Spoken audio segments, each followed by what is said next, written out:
Meu amigo, vamos fazer aqui um vídeo breve curto aí para a dupla cena para esse concurso 28, 23 para amanhã, para essa sexta-feira, dia 20 de junho, que ele tá com essa premiação de 600, beleza?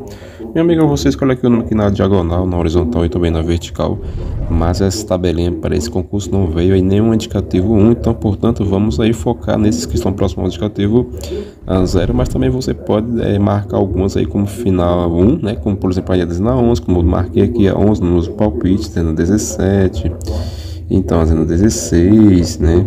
Então, meus amigos, essa nova tabela, né? Eu só quero agradecer a todos, né? Desejar a você um bom estudo, né? Uma ótima quinta-feira, feriadão hoje, amanhã sexta-feira, né? Então, uma boa sorte, bons estudos e a gente vai aí seguindo em frente, pessoal. Logo, logo eu vou postar o vídeo daqui, né, no canal. Valeu, uma boa sorte a todos, um bom estudo e até o próximo vídeo.